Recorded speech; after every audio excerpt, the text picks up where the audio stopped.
تو بیابان میں پانی اور دشت میں ندیاں پھوٹ کے نہیں نکلے؟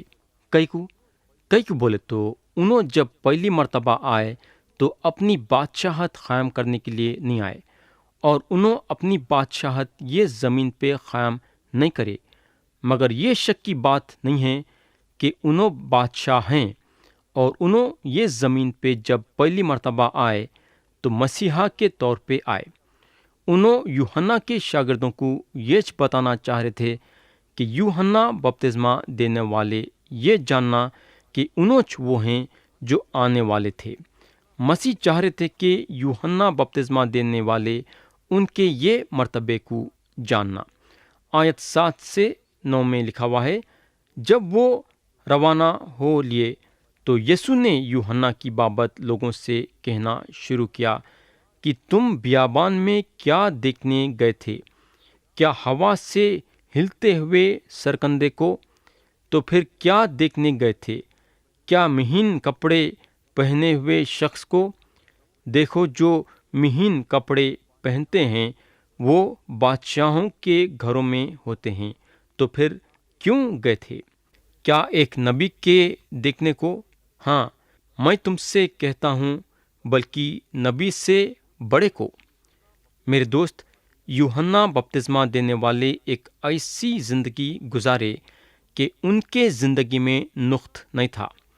یوحنا دنیا داری میں لگے ہوئے نہیں تھے۔ ان کو پہننے یا کھانے پینے یا اوڑھنے سے کوئی دلچسپی نہیں تھی۔ ان کی آنکھ خدا پہ اور خدا کے حکموں پہ تھی، اور توبہ کا پیغام دینے میں مصروف تھے۔ ادھر اگر ہم دیکھیں گے تو مسیح ان کی یعنی کہ یوحنا کی تعریف کرتے ہیں۔ اگر مسیح یوحنا بپتسمہ دینے والوں کی تعریف کرے ہیں تو آپ سوچ سکتے کہ یوحنا کیسی زندگی گزارے ہوں گے۔ پیارے بھائی بہن، یسوع مسیح پہ ایمان لانے کے ساتھ ساتھ، یسوع مسیح کی منادی کرنے کے ساتھ ساتھ، ہم یسوع مسیح کے لیے ایک بہت بڑی گواہی بھی بننا ضروری ہے۔ جب مسیح یوحنا کے بارے میں بول رہے تھے تو لوگ چپ رہے۔ لوگ جانتے تھے کہ مسیح جو بول رہے ہیں وہ سچ ہے۔ میرے دوست، کیا ہم لوگوں کے سامنے مسیح کے لیے ایک بہت بڑی گواہی بن رہے ہیں کیا؟ سوچو، آیت 10 میں مسیح بولتے ہیں، یہ وہی ہے جس کی بابت لکھا ہے کہ دیکھ، میں اپنا پیغمبر تیرے آگے بھیجتا ہوں جو تیری راہ تیرے آگے تیار کرے گا۔ یا مسیح صاف صاف بتاتے ہیں کہ ملاکی کی کتاب باب 3 اور آیت 1 میں جو بات بولی گئی ہے وہ یوحنا بپتسمہ دینے والوں میں پوری ہوئی۔ اگر ہم ملاکی کی کتاب باب 3 اور اس کی آیت 1 پڑھیں گے تو لکھا ہوا ہے، دیکھو میں اپنے رسول کو بھیجوں گا اور وہ میرے آگے راہ درست کرے گا، اور خداوند جس کے تم طالب ہو ناگہان اپنی ہیکل میں آ موجود ہوگا۔ ہاں، عہد کا رسول جس کے تم منتظر ہو آئے گا، رب الافواج فرماتا ہے۔ تو دوست، یوحنا بپتسمہ دینے والے وہ پیغمبر تھے جو مسیح کے آگے راہ تیار کر رہے تھے۔ انہوں خاص طور سے چنے گئے مسیحا کو اسرائیلیوں کے سامنے ظاہر کرنے کے لیے۔ آیت 11 میں مسیح بولتے ہیں، میں تم سے سچ کہتا ہوں کہ جو عورتوں سے پیدا ہوئے ہیں ان میں یوحنا بپتسمہ دینے والے سے کوئی بڑا نہیں ہوا، لیکن جو آسمان کی بادشاہت میں چھوٹا ہے وہ اس سے بڑا ہے۔ میرے دوست، بعضی وقت ایک سوال پیدا ہوتا ہے کہ کون بڑا ہے، حضرت ابراہیم یا حضرت موسیٰ یا پھر حضرت داؤد؟ مسیح بتاتے ہیں کہ جو عورتوں سے پیدا ہوئے ہیں ان میں یوحنا بپتسمہ دینے والے سے کوئی بڑا نہیں ہوا۔ بولنے کا مطلب یہ ہے کہ یوحنا بپتسمہ دینے والے سے کوئی بھی بڑا نہیں تھا، مگر مسیح یہ بات بھی بولتے ہیں کہ لیکن جو آسمان کی بادشاہت میں چھوٹا ہے وہ اس سے بڑا ہے۔ اب سوال یہ پیدا ہوتا ہے کہ اس کا کیا مطلب ہے؟ میرے بھائی، جب یسوع مسیح آئے تو انہوں وہ لوگوں کو بلانے لگے جو یوحنا بپتسمہ دینے والے سے بھی بڑے تھے۔ اب سوال یہ پیدا ہوتا ہے کہ یہ لوگ جن کو مسیح بلائے یوحنا بپتسمہ دینے والے سے کیسا بڑے ہو گئے؟ ان لوگاں یوحنا بپتسمہ دینے والے سے اس لیے بڑے ہو گئے، کئی کو بولے تو ان لوگاں یسوع مسیح پہ ایمان لائے اور مسیح پہ قائم ہو گئے، اور مسیح ان لوگوں کو راز بازی کا جامہ پہنائے۔ میرے دوست، یسوع مسیح پہ ایمان لانے والا یوحنا بپتسمہ دینے والے سے بڑا ہے۔ کیا آپ یسوع مسیح پہ ایمان لانا چاہیں گے کیا؟ آیت 12 میں مسیح بولتے ہیں، اور یوحنا بپتسمہ دینے والے کے دنوں سے اب تک آسمان کی بادشاہت پر زور ہوتا رہا ہے اور زوراور اسے چھین لیتے ہیں۔ پیارے بھائی بہن، یہ آیت کے بارے میں سمجھانا ذرا مشکل کی بات ہے، کیونکہ جو لفظ زور کا استعمال ہوا اندرونی ہو سکتا ہے یا باہری ہو سکتا ہے۔ شرارت کا جو زور ہے وہ یہ زور ہے جہاں آسمان کی بادشاہت کے بڑھنے میں رکاوٹ پیدا کرتا ہے، یا پھر وہ زور جو لوگ پوری طریقے سے اپنے آپ کو خدا کے حوالے کرے ہیں، جو آسمان کی بادشاہت میں داخل ہونا چاہتے ہیں۔ آیت 13 سے 15 میں مسیح بولتے ہیں، کیونکہ سب نبیوں اور توریت نے یوحنا تک نبوت کی، اور چاہو تو مانو ایلیا جو آنے والا تھا یہی ہے، جس کے سننے کے کان ہو وہ سن لے۔ میرے بھائی اور بہن، جو ملاکی باب 3 اور آیت 1 میں بولا گیا وہ یوحنا بپتسمہ دینے والے میں پورا ہوا، مگر اب سوال یہ پیدا ہوتا ہے کہ کیا اسرائیلیاں یسوع مسیح کو قبول کرے جب وہ پہلی دفعہ آئے تھے؟ کیا مسیح ایک دم سے اپنی بادشاہت قائم کرنا چاہتے تھے؟ اور کیا واقعی میں یوحنا بپتسمہ دینے والے ایلیا نبی تھے؟ جواب یہ ہے کہ تھوڑے اسرائیلیاں مسیح کو قبول کرے اور تھوڑے نہیں کرے۔ دوسری بات یہ کہ مسیح کی بادشاہت اس وقت پوری طریقے سے قائم ہوں گی جب انہوں دوبارہ آئیں گے۔ اور تیسری بات یہ کہ یوحنا بپتسمہ دینے والے ایلیا نہیں تھے، مگر اسی قسم کے تھے جیسا ایلیا تھے۔ آیت 16 اور 17 میں مسیح بولتے ہیں، پس اس زمانے کے لوگوں کو میں کس سے تشبیہ دوں؟ وہ ان لڑکوں کی مانند ہیں جو بازاروں میں بیٹھے ہوئے اپنے ساتھیوں کو پکار کہتے ہیں کہ ہم نے تمہارے لیے بنسلی بجائی اور تم نہ ناچے، ہم نے ماتم کیا اور تم نے چھاتی نہ پیٹی۔ میرے دوست، یا مسیح اپنے زمانے کے لوگوں کو دھتکارے۔ ان لوگوں کا رویہ ان کو پسند نہیں تھا۔ مسیح جو بھی کرتے تھے اور بولتے تھے تو ان کے زمانے کے لوگاں زیادہ تر وہ سارے باتوں کا غلط مطلب نکالتے تھے اور اس کا الٹا کرتے تھے۔ میرے بھائی، آج کے زمانے کے لوگاں بھی کم نہیں ہیں۔ آیت 18 میں لکھا ہوا ہے، کیونکہ یوحنا نہ کھاتا آیا نہ پیتا، اور وہ کہتے ہیں کہ اس میں بدبو ہے۔ میرے دوست، واقعی میں ہم یوحنا کی کھادگی دیکھیں گے تو ان کی کھادگی کیا تھی؟ اگر ہم متی کی انجیل باب 3 اور اس کی آیت 4 دیکھیں گے تو لکھا ہوا ہے، ذرا غور سے سنو، ان کے کھادگی کے بارے میں معلوم ہوگا۔ یہ یوحنا اونٹ کے بالوں کی پوشاک پہنے اور چمڑے کا پٹکا اپنی کمر سے باندھے رہتا تھا، اور اس کی خوراک ٹڈیاں اور جنگلی شہد تھا۔ تو میرے دوست، یوحنا کی یہ کھادگی تھی، اور لوگ ان کو بولنے کو لگے کہ ان میں بدبو ہے۔ لوگوں کی عادت یہ ہے کہ انسان کتنا بھی اچھا رہنے دیو یا کتنا بھی خراب رہنے دیو، نقط نکالنا۔ آپ کھائیں گے تو بھی مشکل ہے، نہیں بھی کھائیں گے تو مشکل ہے۔ لوگوں کے تانوں سے بچنا بڑی مشکل کی بات ہے۔ آیت 19 میں مسیح بولتے ہیں، ابن آدم کھاتا پیتا آیا، اور وہ کہتے ہیں، دیکھو کھاؤ اور شرابی آدمی محصول لینے والوں اور گنہگاروں کا یار، مگر حکمت اپنے کاموں سے راست ثابت ہوئی۔ تو اگر ہم مسیح کے زندگی میں غور کریں گے تو انہوں ہر ایک سے دوستی رکھتے تھے، مگر لوگ مسیح کے بارے میں کیا بول رہے ہیں؟ دیکھو، کھاؤ اور شرابی آدمی، محصول لینے والوں اور گنہگاروں کا یار۔ بولنے کا مطلب یہ ہے کہ لوگ صرف یوحنا بپتسمہ دینے والے پہ انگلی نہیں اٹھائے، بلکہ یوحنا بپتسمہ دینے والے پہ انگلی اٹھانے کے ساتھ ساتھ مسیح پہ بھی انگلی اٹھائے۔ ان لوگ نہ تو یوحنا سے خوش تھے نہ مسیح سے۔ اب ہم آیت 20 اور 21 پڑھیں گے۔ وہ اس وقت ان شہروں کو ملامت کرنے لگا جن میں اس کے اکثر معجزے ظاہر ہوئے تھے، کیونکہ انہوں نے توبہ نہ کی تھی کہ اے خرزن تجھ پر افسوس، اے بیت سدا تجھ پر افسوس، کیونکہ جو معجزے تم میں ظاہر ہوئے اگر وہ سور اور سیدا میں ظاہر ہوتے تو ٹاٹ اوڑھ کر اور خاک میں بیٹھ کر کب کے توبہ کر لیتے۔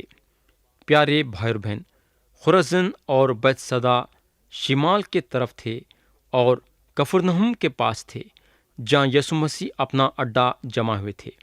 اڈا یعنی کہ انگریزی میں ہیڈ کوارٹرز بولتے ہیں، یعنی کہ مسیح کا ہیڈ کوارٹر کفرنہم میں تھا۔ انہوں یہ حصے میں کافی معجزے کرے، یعنی کہ خرزن اور بیت سدا میں، مگر لوگ ان کا انکار کرے۔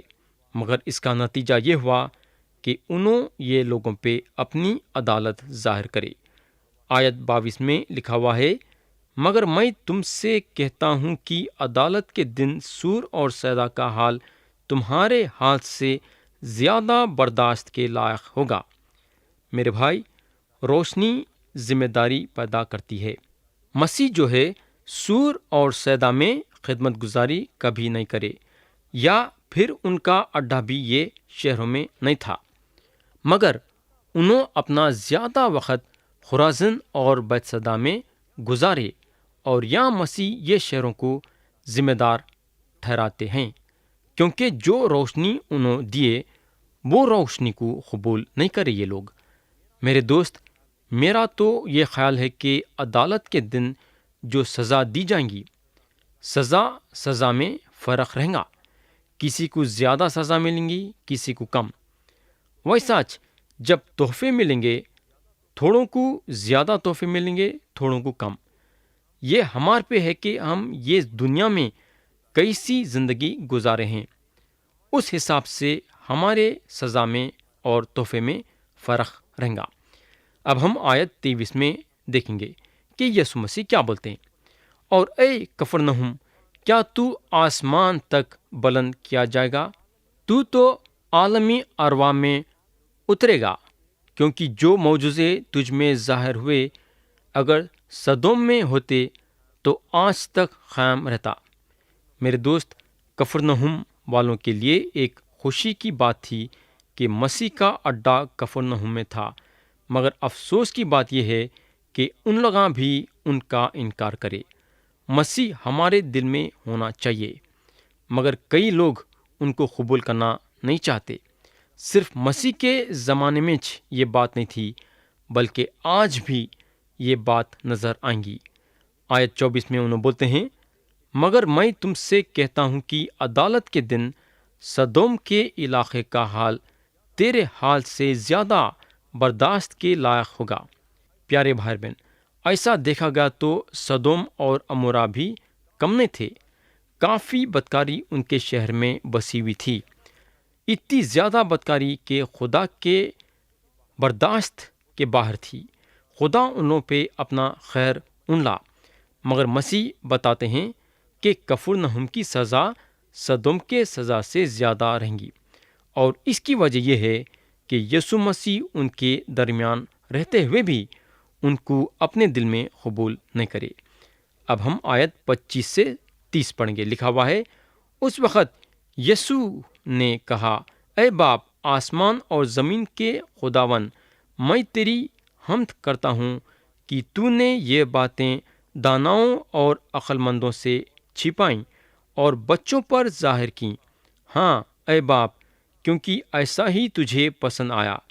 میرے باپ کی طرف سے سب کچھ مجھے سونپا گیا، اور کوئی بیٹے کو نہیں جانتا سوائے باپ کے، اور کوئی باپ کو نہیں جانتا سوائے بیٹے کے، اور اس کے جس پر بیٹا اسے ظاہر کرنا چاہے۔ اے محنت اٹھانے والوں اور بوجھ سے دبے ہوئے لوگوں، سب میرے پاس آؤ، میں تمہیں آرام دوں گا۔ میرا جوا اپنے اوپر اٹھا لو اور مجھ سے سیکھو، کیونکہ میں حلیم ہوں اور دل کا فروتن، تو تمہاری جانیں آرام پائیں گی، کیونکہ میرا جوا ملائم ہے اور میرا بوجھ ہلکا۔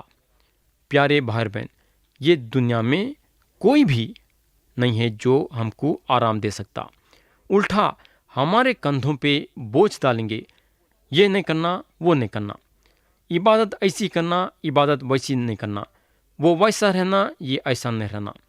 مگر مسیح ہم سے وعدہ کرتے ہیں کہ اگر ہم ان کے پاس آئیں گے تو انہوں ہماری جان کو آرام دیں گے۔ تو پیارے بھائی اور بہن، کیا آپ مسیح کے پاس آنے کے لیے تیار ہیں کیا؟ مرضی آپ کی ہے اور فیصلہ آپ کا ہے۔